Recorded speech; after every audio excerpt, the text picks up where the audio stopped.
Alright, so this is a video of me doing an engine swap on a 108-pound plate tamper. This particular unit was part of a rental fleet and it had a Briggs motor on it, and we just wanted to swap it over to a Honda.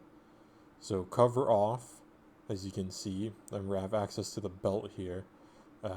Fighting the belt for quite a while, I ended up getting one of these pry bars here and just prying it off.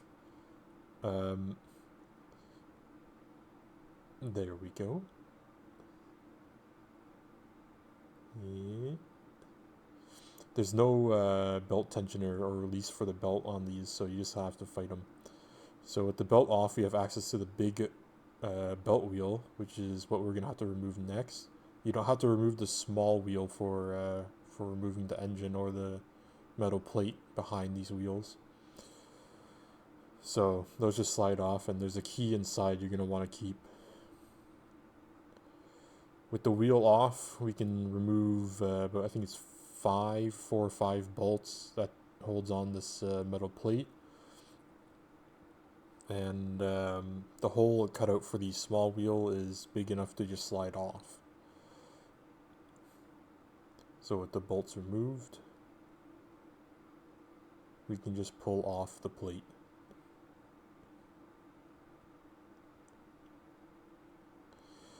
So these engines are held on by 4 bolts that have a spacer, and fortunately enough, on these particular plate tampers, you're able to get your hands underneath and work the bolts loose.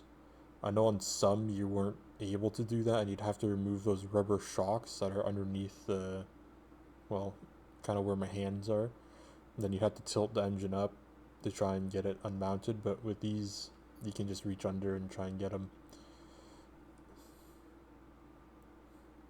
Right, there's one side.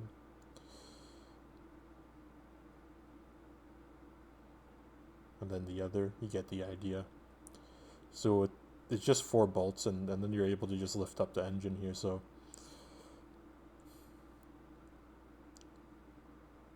we just pick up our old Briggs engine, and we just set it down somewhere.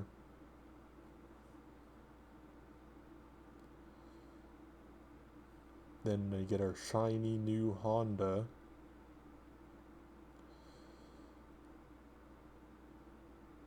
And then we set it on.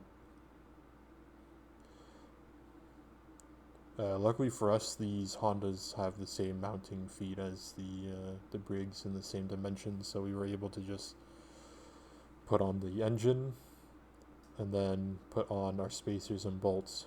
So from here, the metal plate just goes back on, right? Just a reverse of whatever we just taken off. 4 bolts. Put anti-seize onto the shaft and wiggle in your new key. I had some issues with this key, so I ended up being nice and gentle with the hammer. And you just tap it in nicely.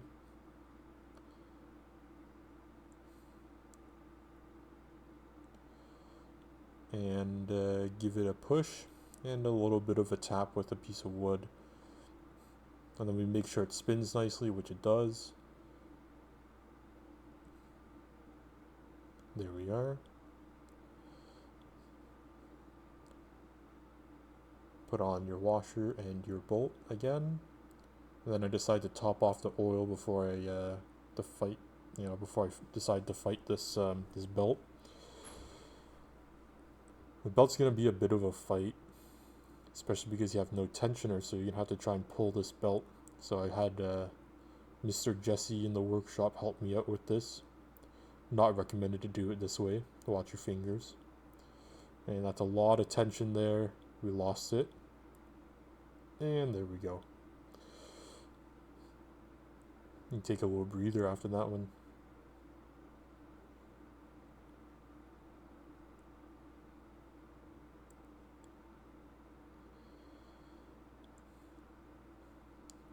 And give it a once around and make sure everything's on right.